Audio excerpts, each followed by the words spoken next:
everyone. Welcome to the Horror Room. I'm Travis Bruce, and today we're doing another indie horror spotlight. But not only an indie horror spotlight, I also have a super fan with us today. I have my man Christopher Brown, and he has a short movie right now on YouTube. Right now, it's called I'm gonna mess this up. Schizopolis 2. Wrong. Psycho Killer. Schizopolis. You were close though. I was close. I was close. Schizopolis 2 Psycho Killer. Back to my Christopher. contemplative pose. Thank you for coming on, my friend. Thank you for coming on. Thank you for having me, man. That's awesome. Yes. So there's no reason on God's green earth why you would gotta get Chris Brown on, but you did anyway. So thanks. I thought it was a singer that I was having on, and then you popped on. I was like, oh, okay. Well, really, there's a singer named Chris Brown. Yes. Oh, jeez. Well, with a name like Chris Brown, he must be a fantastic guy. No. Yeah, I should really listen to his music. He sounds like a fellow Chris Brown. Gotta be awesome. Yes. He's very nice to women. But well, that's the Chris Brown way. All right, so listen, everyone, we're gonna switch things up. All right. Christopher is going to interview me for the first. I'm going to interview you. Yes, he's going to ask me some questions. Okay, that's a good idea because as I said, I'm a super fan, and I'll let you actually do the talking right now. Introducing you. Yes. So Christopher Brown. Okay, so Travis. And see it. All right. So Travis, I believe you have a not a website, a YouTube channel. This is why I'm not an interviewer and you are.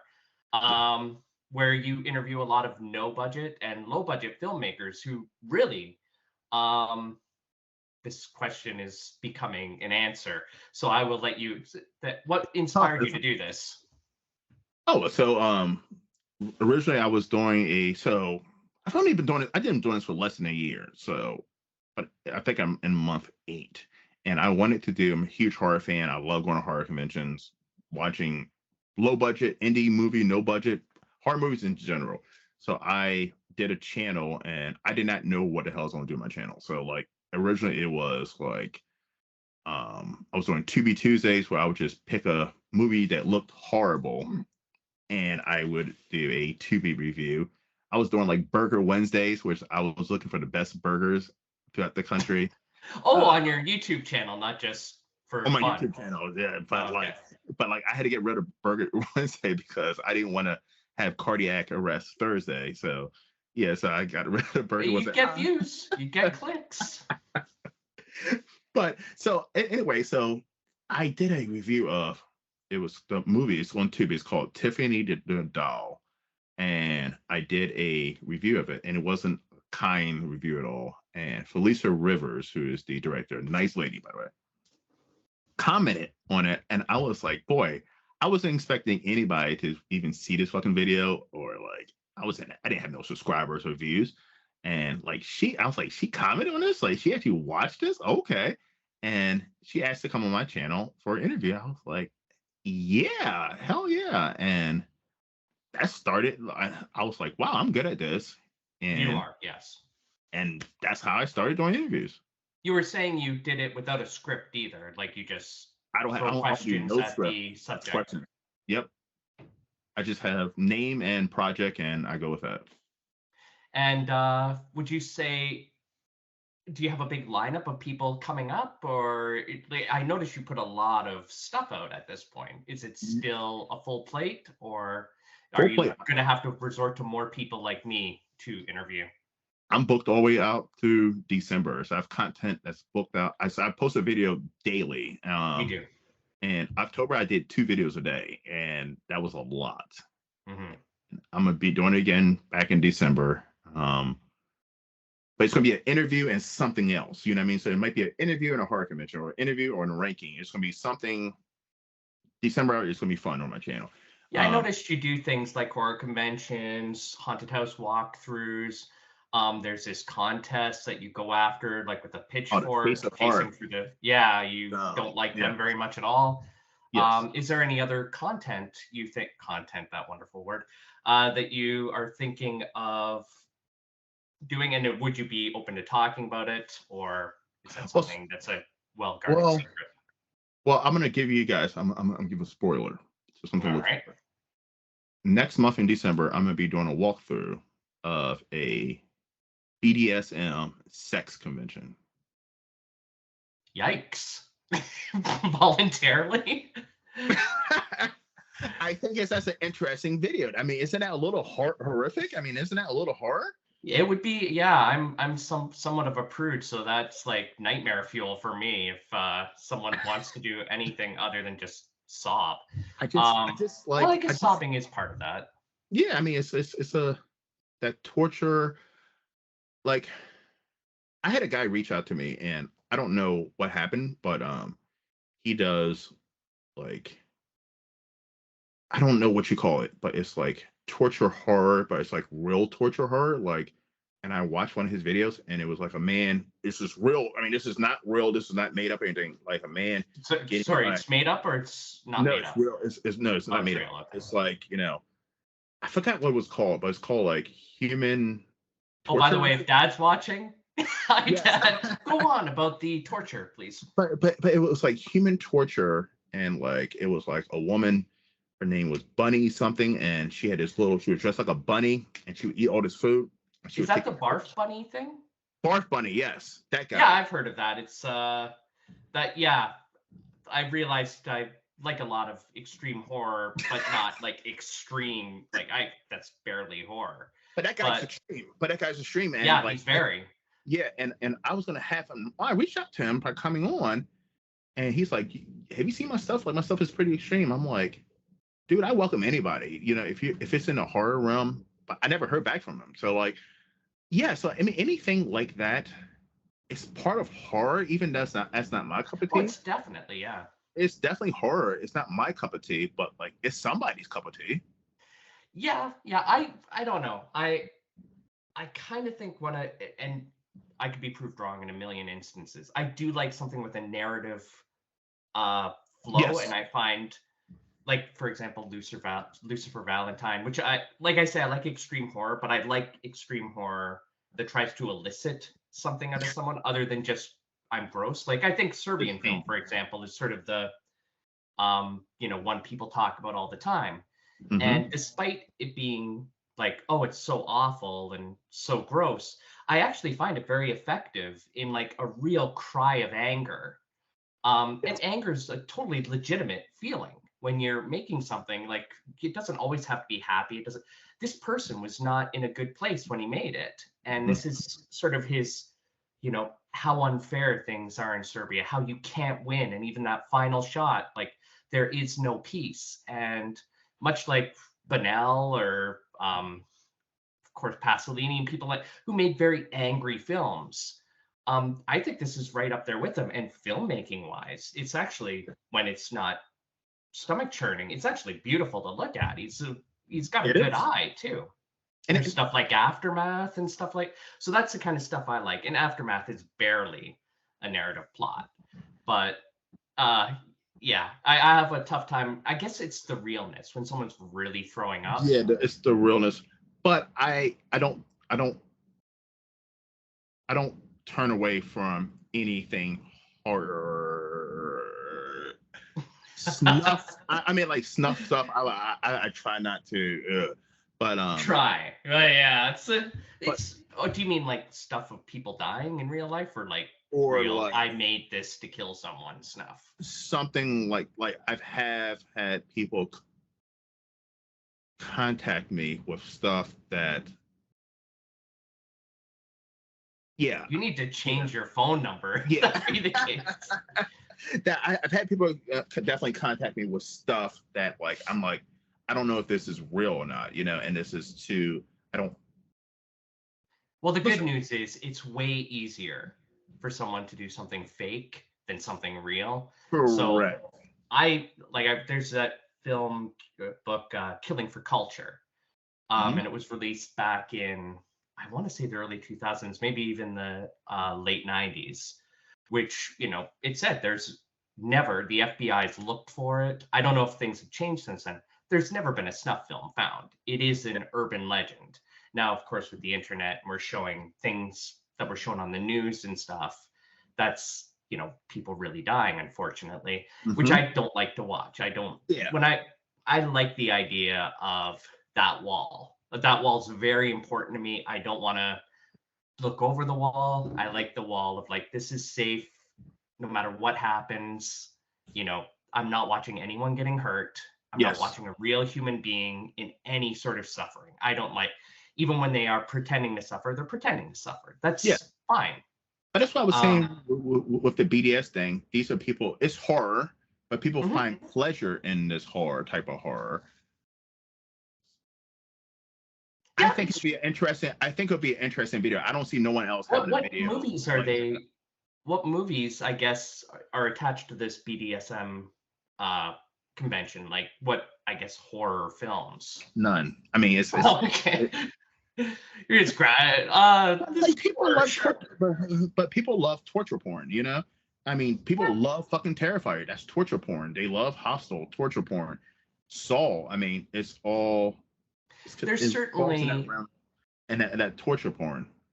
there is certainly you look at the Cenobites, pleasure and pain. Like that's if I Mm-hmm. think BDSM horror, that's probably the first It thing I is. think of. So yeah, there is definitely a connection of that, like even the horror viewer getting pleasure from watching people pretending to be in pain, or in some horrible cases, people really in pain. Like there is that. Yeah. Haneke, of course, did it. Michael Haneke's Funny Games, Mm-hmm. where he questions like, why on earth do we actually want to watch this? And he delivers it to you, Yep. um, like with two very polite young men torture and kill his family, which you paid your ticket to see. Like Yes.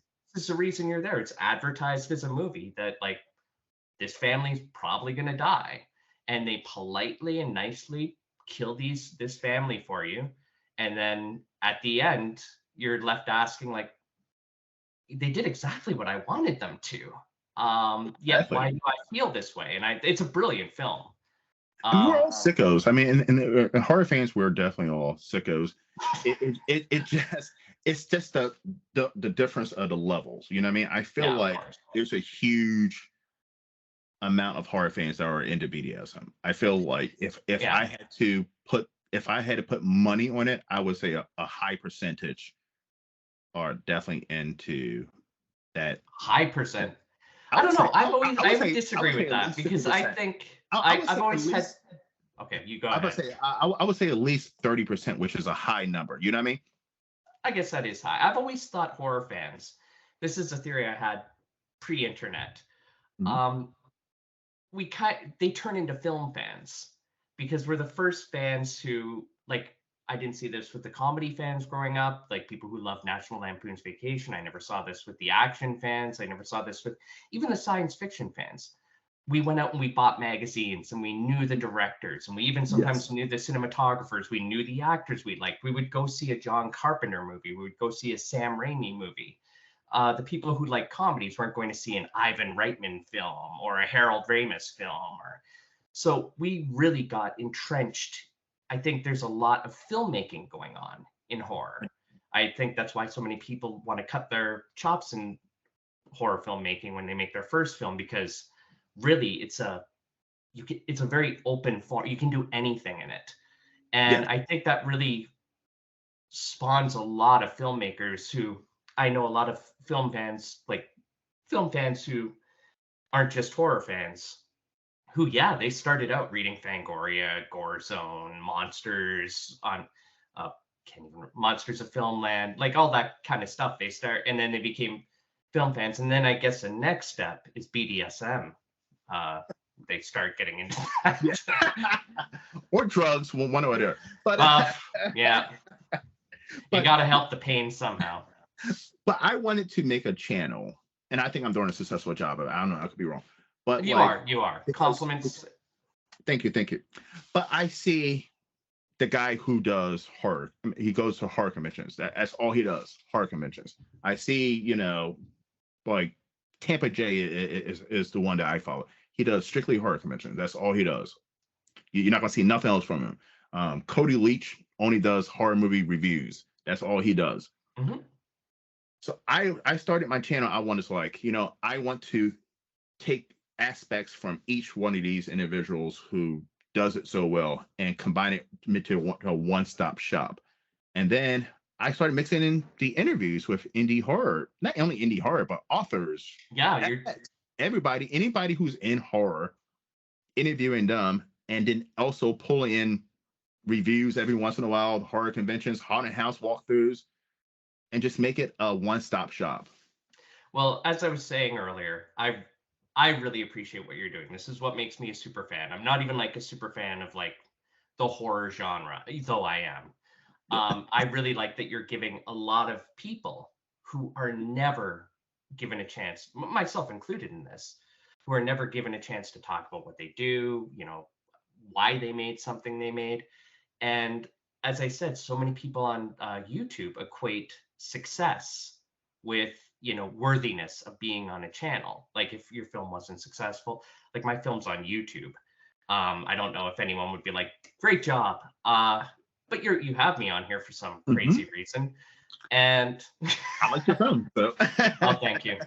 Uh, but yeah, and you don't do that. You will bring someone on and you don't like people have everyone's an individual. And I know like people are put into little categories like, oh, he did this, so it's a bad film, so he must be a bad filmmaker. It's like, no, no, people make mistakes. They learn from those mistakes. Your interviews are more interesting than the puff piece, sort of egomaniac reviews that, or interviews that so you're so used to hearing. And I'm gonna break that streak. I'm gonna be all about like making myself look good and egomaniac. But no, it's great that you're doing this. And I don't see that many channels. Like, I think I reached out to you because I was uh, recommending, like, I loved your channel and I thought there were like 3 filmmakers here in Toronto, I'll mention later, who I think would be great on your great interviews. And yeah, you just said, like, oh, I said, oh, I've made something too. And you're like, oh, you should come on. And I'm like, don't be crazy. And here I am. So I invite anybody your on. Like, mistake. I invite anybody on who likes talking about horror. It could Okay. just be a fan. I mean, at the end of the day, we're talking Your about fan, horror. the super We're fan talking interview was about actually really horror. interesting. The camera talk he did and stuff, like Yes, it turned yeah. out I to mean, be one of it the was more interesting amazing. ones. Yeah, I mean, it's fun to talk to people about horror. I mean, and like real people. And I feel like indie filmmakers and authors, it's just like real people. You know, Yeah, I wouldn't want to. I don't know. I just feel like when it comes to indie horror, I've I've talked to people who are in other genres, and they don't come off as real compared to indie horror. that's true. And I think a lot of indie horror people are there because they find the genre fun.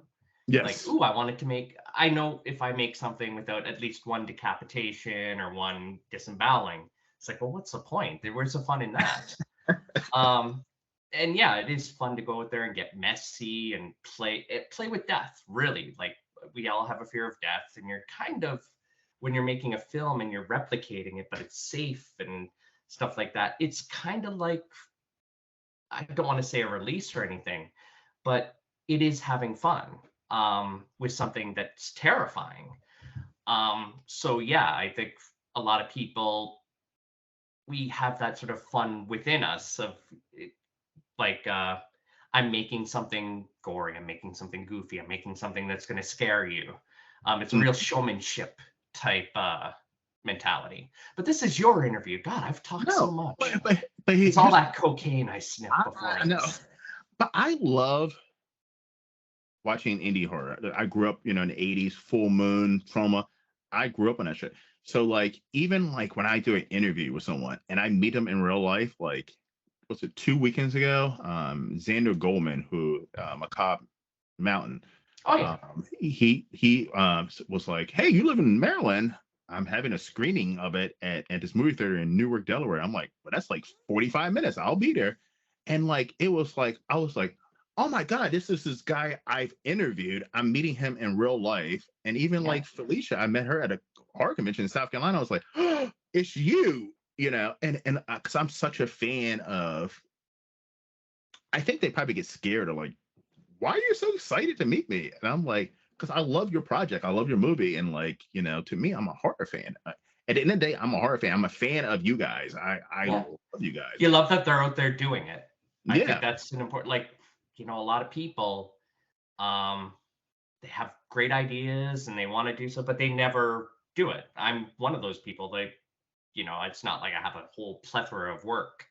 Uh, it's like, yeah, I have to sort of get motivated and do it. Otherwise, you know, probably watching more movies and making them. So it's nice when you see someone who's devoted to making them.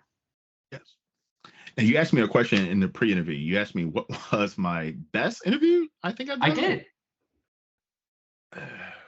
See, that's a tough one. That's a tough one. So I'm gonna give you three. It's no particular order. One is not out yet. It's going to be out sometime this week, I'm going to say. And her name was Mia Dahlia. Mia Dahlia. She is Okay.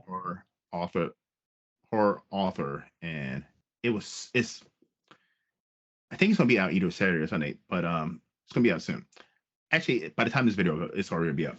But it's such a good interview, and I remember like we were texting beforehand and she was saying, boy, I've had a lot of bad interviews, with podcasters and YouTubers. And I get that message a lot from filmmakers and authors. And call me a narcissist, but I say it every time. Even Itai Guberman, I even message him. I said, I am the best interviewer there is. And they say, "Oh, okay, whatever." What's narcissistic about that? Well, they always say, "Okay, whatever." Everybody says that, and then at the end of the interview, they're like, "Holy shit, you were correct. That was the best interview I ever had." And her interview, I mean, with her, it was just so smooth. Another one, Mark Allen. He's an author as well up in Washington. We started talking about the project, and some of my best interviews is when we're talking about the project and then we just go off just talking about life. And I love those type of interviews. Is that the one that went really long? Yes. Okay, yeah. As I told you, I kind of stopped watching Yes. for my interview because I didn't want anything to affect my answers. So But I do know that one. I love those interviews, which I'm pretty sure most people don't watch because they're an hour and a half, 2 hours long. Yeah. But I love those interviews that like go on forever. Like, I lose. Yeah, it's a real podcast mentality where, like, we're not on TV. We're not. Why would we stop it when we're still going? Exactly. I just lose track of time, and I don't want to stop the interview because I just feel like the content that's coming across is so good that, okay, maybe not everybody's going to sit through and watch the hour and a half, 2 hour interviews, but the ones who do, they're going to be like, wow, that was something special. That was something amazing. Okay. And you said there was one more? Yes. And his name is RG. I can't think of his last name, but he is the executive producer and the filmmaker behind a movie that's called, I want to say it's called The Boatyard. It's not out yet, but just the energy he had, and then I think I may have seen a bit of this too. Yes, and then if you stick around enough for an interview, he takes you on a tour of his fucking yacht, and like if you get to the end, I asked him, "Hey man, do you mind if I take you on a tour of that yacht that you're in?" He goes, "Yeah," and he takes you on a full tour of the yacht. It's a fun interview. That's very cool. Yes, so I mean, anybody who can make it to, I think it's an hour-long video. If you can make it to that last 15, 20 minutes, I tell my interviews, that last 15, 20 minutes of my interviews are some of the best. If you miss those parts, you're missing the best parts. Like, those is when I go completely off filter. I just start asking crazy shit and having crazy conversations.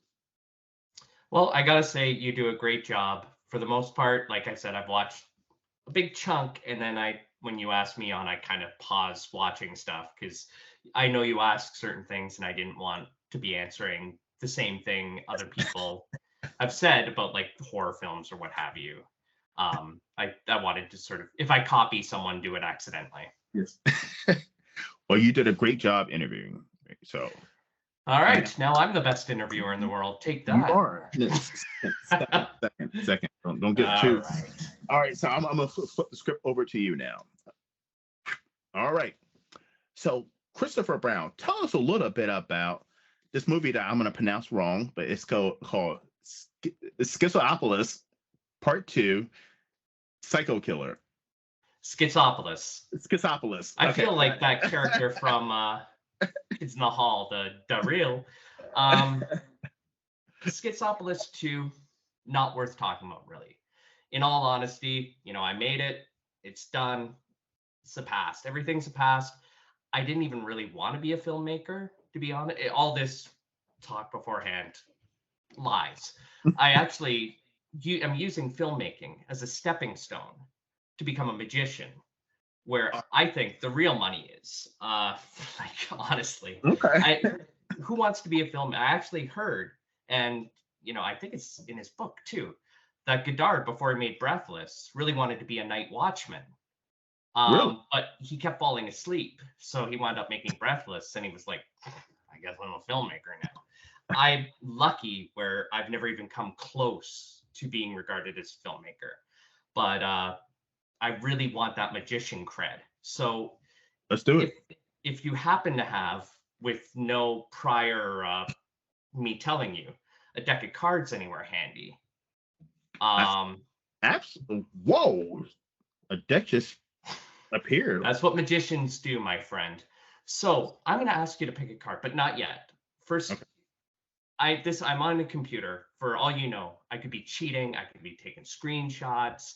I could Probably have were. someone hiding in the background with binoculars looking at Yep. the cards you show. I'm not that kind of magician. So I'm going to take my glasses off Mhm. and put this on, and I'm going to ask you. I will show my hands so that no one sees them, and you pick a card and show it to your audience. Okay. And you can let me know when the card's done. All right. Card's done? Is that even Good to a go. sentence? Good Is to all go. good? Yep. Yeah. Oh my God, I made my computer disappear. Oh. All right. So this is where it gets good. So you All picked right. your card, you showed it to Mhm. the audience, Yeah. and there was no way I could have seen this card, right? No. And we've had no prior That I conversation. know of. That I know of. Yes. All right. So, Schizopolis 2, Burn in Hell, was this your card?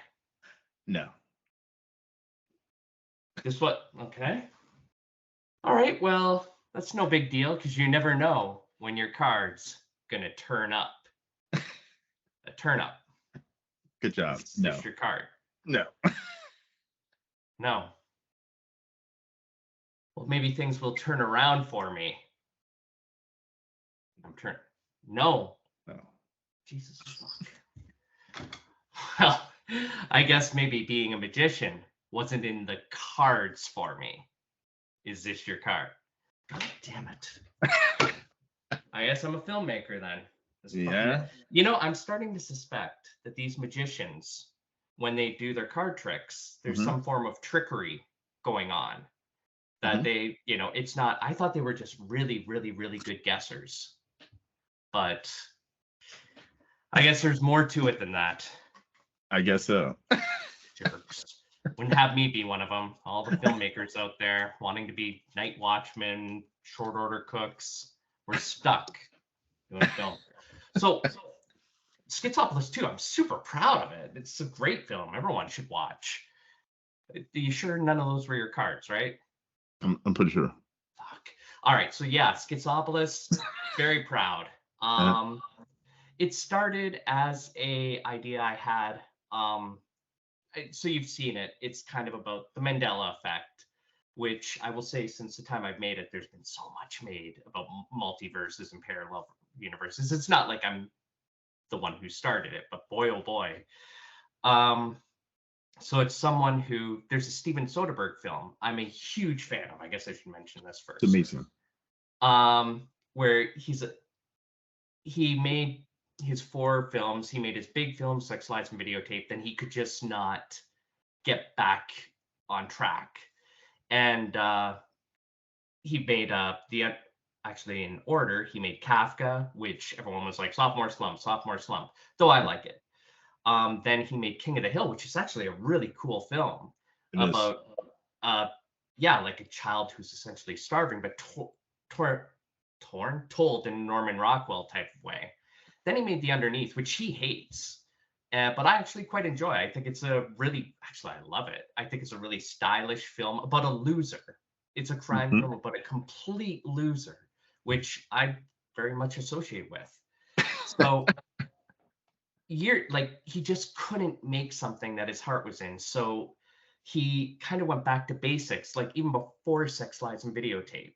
No celebrities, James Spader, you got Andy McDowell, Peter Gallagher in Sex, Lies, and Videotape. This is him and his friends with short ends of 16 millimeter film, making a surreal comedy, human drama, Scientology riff film that I truly think if he never made that, he would have never made, his great films like the ones everyone loves, Out of Sight, The Limey, Traffic, of course. Traffic's Even amazing.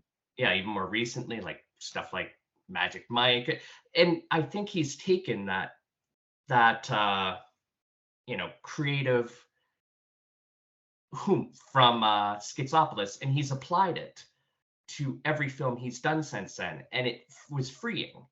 And I kind of felt during the pandemic, like I was making films in my 30s and stuff like that, 20s and 30s, and I Mhm. hit a point where I didn't think I wanted to be a director anymore. It's like I don't know, I had a bad experience, and so years I just wrote, and I can tell you, no one wants to read a screenplay.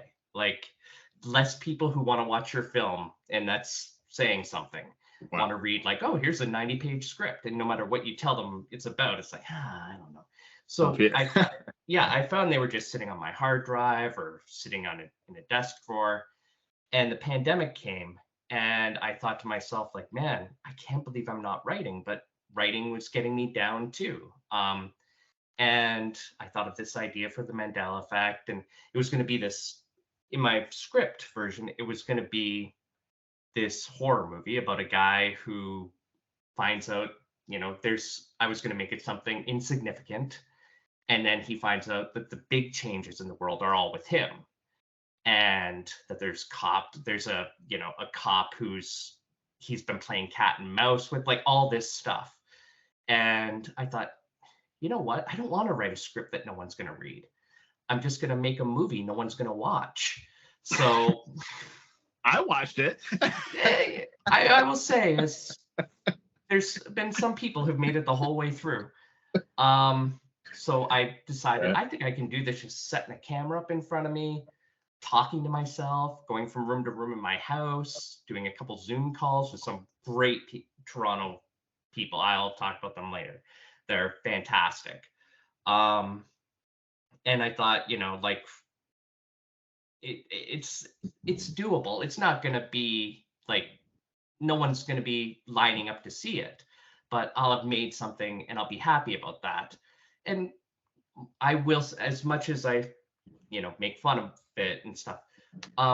More people. I expected like maybe my friends and family to watch it because they feel sorry for me, and then maybe a couple other people who stumble upon it. But I am surprised at the amount of people who've watched it. And just weirdly enough, on the year anniversary of it, like when I put it on YouTube, which was last Monday when we were supposed to have our interview, um, I got someone messaged me in it, and it was actor Yuri Lowenthal, who I thought I remembered the name from somewhere. He's been in a lot of low budget horror films, but Hmm. he's the voice in PS4 Spider-Man for Spider-Man and Peter Really? Parker, which is like if you've seen Schizopolis I 2, love you that know game. my love of Spider-Man. I love that game. Oh, it's amazing. It's the Yeah. only I bought 2 games in my life. I bought Resident Evil 4 and the Spider-Man game. Those are the only games I've ever bought. So it was like pretty thrilling And Yeah. I said in my message back, like, I'm sure I'm going to be on my deathbed after I say, like, check the views on Schizopolis too. And they say it's holding strong at what it was 10 years ago. I'll also mention, like, remember when Yuri Lowenthal said he liked my movie? So it's pretty cool. So all in all, I am happy I made it, and I've made two shorts since then. One is for it's a guy named Adam Riot Thorne, who is a Toronto filmmaker, and the people I cast in the film are kind of people I admire, and I really admire Adam Riot Thorne because he's taken that B movie sensibility, and he's having a lot of fun with it, and he's been making films for a long time, and like he's successful in his own way, but he's never made a ton of money or gotten a lot of press for it, and yet he keeps on trucking along. So this chicken wing movie I made is for his Farces of Death anthology film he's putting out, but he was a drug dealer slash comic book dealer in Schizopolis too. And yeah, I just really wanted to have him. I wanted to have Justin Decloux. He's another Toronto filmmaker. He made a movie called Impossible Horror, which I really like. Not saying Adam Riot Thorne, his Rock and Roll Asylum, which came out recently, awesome. But Justin Decloux's Impossible Horror is a movie that just keeps getting better every time you see it, because it's not just about horror like the horror story. It's about creativity. It's about what influences you. It's about also, like, as you're brainstorming your horror film, how it kind of goes off track and stuff like that. So it starts it's a really interesting movie, let alone horror film. And yeah, like with Adams, it's a lot more. I like that Justin is, like, you can tell he's making sure everything's done the way he wants. Where Adam, he's more let what happens happen. Like, I remember watching the commentary track for Happiness of the Katakuris, the Takeshi Miike film. Yeah. And there's a scene where they're all acting at the table. It's like a wide shot. They're all there. And one of the actors breaks character and starts laughing at the rest of at what's happening. He flubs his line and he laughs, but everyone else stays in character. And he tries to sort of get his mojo, like he, panics a little and then goes back into the scene. And Takeshi Miike left that in there. And I think that's a perfect sort of explanation for Adam's films. That sort of freedom, and that sort of like anything can happen and he'll leave anything in. And it just, there's some big laughs in his movies. There's some, oh my God, I can't believe he's a very talented guy. What brought up Adam? God, I run off on the mouth. No, but I'm going to tell you something. We've talked about this through chat. Canada is booming when it comes to indie horror filmmakers. I mean, I interviewed several since I've been doing this, and I was shocked that like Canadians love horror movies as much as Americans do. Yeah, we sometimes dig our way out of our driveway and make it to the theater to see horror movies. We have to fight the polar bears and stuff to get there, and that gets our blood pumping, and we don't want to watch The Notebook. We want to see some violence. We just had to like slaughter a baby seal. So yeah, because I'm trying to think the Canadians. I interviewed Jamie Hill. The guy did Glory Hole Death Trap, or Toronto High Park Dracula. Yes, I can't think of his name. That was a good interview. That was a great Excuse me, I'm sorry, I'm just gotta take a drink. I'm kind of thirsty here. You're fine. Was this your cup?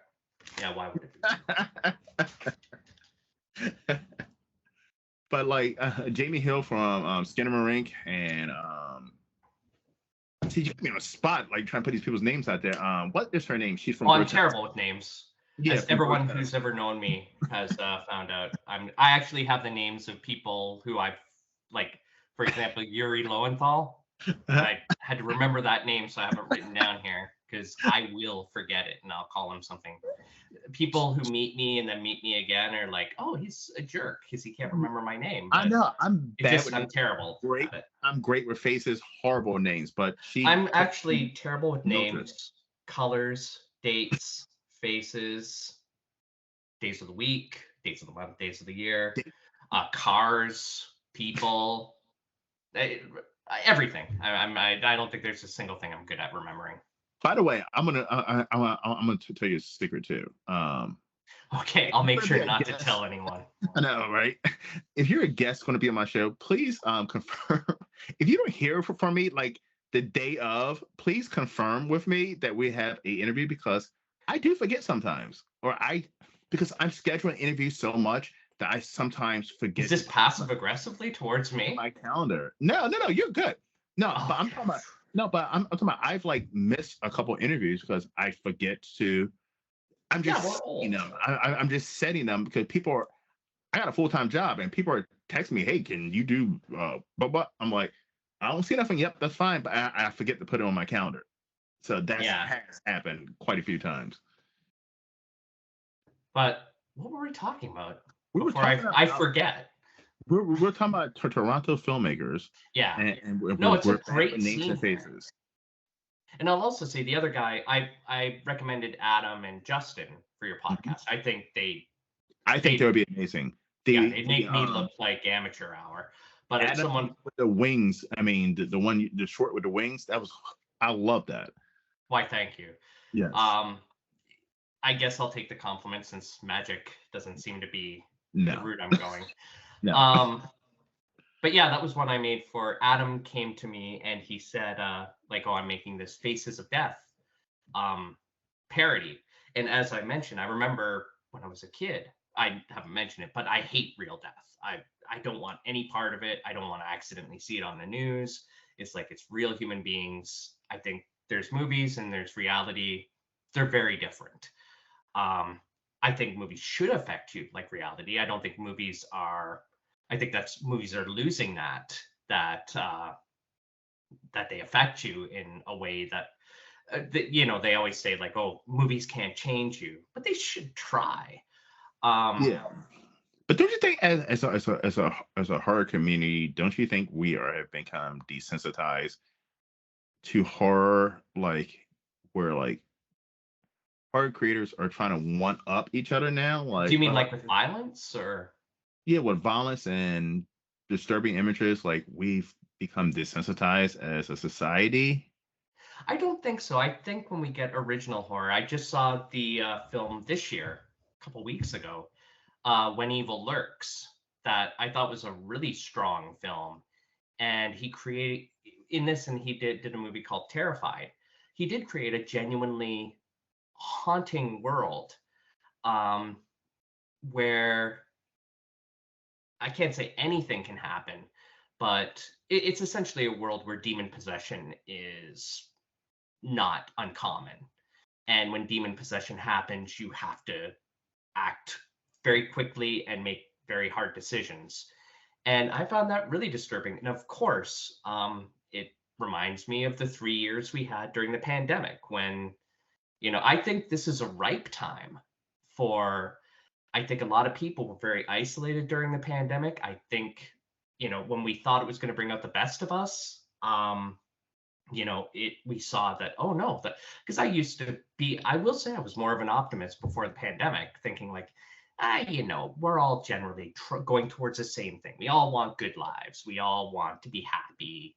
We all want to leave the world a decent place for our kids. And we saw for the first bit during the pandemic, like there was that we're all staying inside, we're all, doing our best for what we think. It might not be right, it might not be perfect, Mhm. but what we think is help. And then people started fucking hating each other. And yeah, that when evil lurks does bring out that feeling. Um, and I think, you get Texas Chainsaw after the Vietnam War. You have so many horror films that aren't just trying to one up, but they're trying to affect you in a visceral way, like in a way that like gets inside you. That's you're going to carry with you away from the theater. And I think those are the most successful horror films, whether it be something like Hereditary, which is about grief. And I don't know if there was, you know, something that was so, I guess, laser focused on grief as Hereditary before it came out, or at least for a long time, it seemed. And I was shocked people like swarmed to it. Um, so yeah, I do think if you're just going for one-upmanship, uh, yeah, I'm sure there's a grossest film. I'm Yeah. sure it's going to be dethroned at some time by a grosser film. I'm sure some people think, you know, August Underground films are garbage and those don't count as gross. Barf Bunnies, where it's at. While other people are like, oh no, the grossest film is Aftermath. It's all up for debate. It's all up. I think one of the grossest images I've ever seen is in Vertical Limit because I really hate finger damage. And I think it has two Oh, parts with like people's yeah, fingers bent way back. It's like, geez, yeah. I'd almost rather see someone puke than that. Like, Um, like for me, my favorite horror movie has hardly no blood in it, and that's Halloween 1978. It's my favorite horror movie, yeah, it's a and great one. there's no gore, there's no it's limited, Yeah. and Oh, he does a lot with very little.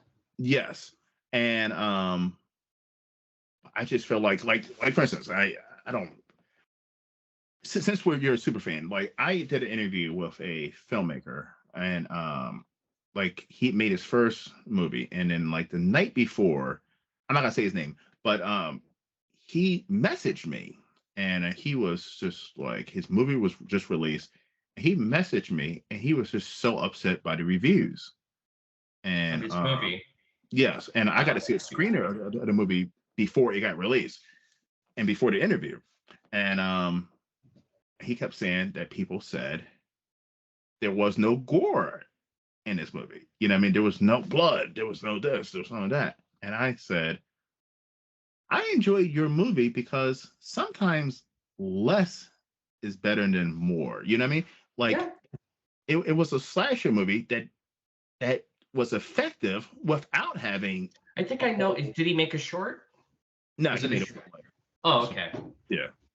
But it didn't have any it didn't have hardly no gore blood in it at all, but it was still the images and the story was still effective enough that it disturbed me. Yeah, filmmaking. Like I don't know. If I go into a gore film and sometimes I do see a film and it's dull. And like, man, if you'd sprinkled a little bit of intestines and decapitations in there, it certainly would have been a bit more entertaining. Hmm. But if I see a successful film like that manages to use tension and pacing and even character development, if there is character development, or even just good characters, well, I don't miss the gore. And that's like with Halloween. If Halloween had been a slog and it didn't have the score and stuff like that, I would have been maybe a little bit like, hey, you could have showed a little bit more of the red stuff. But yeah, if it's done really well, I think gore is a great way. I use it myself to cover up terrible, Yeah. terrible taste. But I remember what I was saying now, the faces of farces of death, about Yes. me hating real violence. So yeah, I think that's coming out from Adam soon. Uh, Sorry to make a segue, but Nice. yeah, Yes. this is all gore. This faces of farces of death is he's asked a bunch of low budget, no budget me. Um, I'm not saying me no budget. I mean me. What the hell do I do? But he's asking a bunch of us to make 3-minute segments on death, of course. And Hmm. I think it's a brilliant idea because Faces of Death terrified me. All those fucking Terrified tra- me. they're the one aspect of the horror genre I want nothing to do with. Hmm. So to make a parody of it, I thought like, oh, to lighten that, to sort of, you know, to make fun of something that's so scary. That was very intriguing to me, and that's why I made I almost immediately had the chicken wing short because after the fan film, I'm trying to make stuff that's content or would be labeled content because it's all I'm putting it on YouTube. So YouTube is so much about um, challenges. I put a reaction video up recently. I find a lot of fan film, like it's always seems to attach itself to something else Hmm. in order to sort of, it's parasitic in a way. It takes the popularity of Schizopolis, so not many people have seen it, and uses that for its, because it was never meant to be a fan film till later when I was saying I'm going to do this in my house. And one of the big things that made me think I'm going to make this a fan film is I don't want to pay for a composer and I can't make music. But if you make a fan film, You don't then need. I could put whatever songs I want Yes. in, and I believe after it hits a certain point of views, probably will never hit that, but the artists who made the music will start getting the pennies rather than me. And it's Mhm. like, oh, well, that's kind of a way. And I can't make money off a fan film. I think it's illegal to make money off something that, you have no right. But if you say Correct. it's a fan film, then you can make it. So originally it was supposed to just be a straight up horror film about a guy. And I'm not very proactive, let's say, in my film. And I really like passive characters. I find a lot of times I it's one of the things they teach you in film school. Is like your character's got to be proactive. He's got to be moving to the next scene and stuff. And I find I'm kind of not like that in real life. And I don't know many people who, and I don't like a lot of proactive people who are very, it's Headstrong, they're like annoying. yeah. So I kind of like the passive characters. I like the I can't remember his name, Griffin Dunn's character in After Hours, who shit is just happening to him and he has to deal with it. I like when it's an external force and not the character who's affecting things, and it's a character who has to like deal with it. I always think of like the Wolfman. I really like the Wolfman because he was just a dude who got bit by a werewolf, and now he's this horrible, horrible thing. And but yet he's a nice guy, and he has to. What am I going to do? And I never liked when werewolves, even though I like the Howling, but when How werewolves like, yes. but I always liked when the guy was innocent. I don't like when the people know they're werewolves and like, oh, they're just bad 24/7. This kind of takes away the whole point. Except I like that Howling had a psychiatrist. It was like a retreat where they were trying not to be werewolfy. I thought was a brilliant idea. It is. It Um, was but yeah, often when it's like the person is evil in real life and evil as a werewolf, it's like, well, what's the point of that? He's just the I, asshole. I yeah, I like the David Naughton character and or the David Naughton or the Lon Chaney character who is a good person who is stuck with this. Shitty So situation. Yeah. yeah, and I like that kind of character who you might call him passive, you might call him like he's just trying to fucking live his life. And the Hmm. shit's coming at him from all different directions. And he just has to find a way to deal with it. And that's the first I never did write a script for Schizopolis. I wound up just making my film of it. Not Schizopolis, Schizopolis too. I just wound up making my the only parts I wrote scripts for were like the parts with Justin, the part with Sandy Lynch, who plays the Tinder date, who's hilarious. Um, Adam, like I give them the 2 pages, but for the most part, I wanted to take Steven Soderbergh's uh, freedom because I kind of felt too like I was in a place not exact like he was a very successful filmmaker who had lost his mojo and had to get it back. And I kind of felt like, yeah, that long, long time ago when I lost my I thought maybe directing isn't for me. I wanted to go back to when it was fun, like my early films, which were just gore films and stuff like that, even though I like them still. But it was one film I made where I took a bit too seriously. I don't like how I acted on the film. I don't like how the film turned out. I don't like how the film was made. Like I didn't like many of the steps in making the film. I look back at it now and I'm not as like, "Arr," but at Yeah. the time, and I thought like, oh, taking that creativity from Soderbergh going into Schizopolis into this, where I just like, all right, I'll just do this scene and see how it turns out. Because that first scene where it's me and my family at the table after the whole alarm clock gag, where I just keep waking up and the day's the same. And it's not a time loop thing. It's the pandemic. The day's the Yeah. same. Um, I Jesus Christ, God, I'm old. I wind up interrupting myself. Wasn't I talking about something completely different at the beginning of this Adam's No, farces I of want to hear death? this part though. But yeah, I was it just yeah, that first scene, it was supposed to just be a mic test. I wanted to see how if I could wind up filming the entire film, which I thought was going to be 90 minutes. It turned out at about an hour and 8 minutes. I thought, all right, this is I shouldn't make anyone else watch any more of this. I should end it now. Hmm. But it wasn't supposed to be part of it. It was just supposed to be a mic test. But I really liked my son's performance so much in it That's like, fuck it, I'll keep it in the movie. And that's like, I tried not to direct people. Like Adam came in, he knew all his lines, he knew the build of his character, how he was going to keep building during the scene.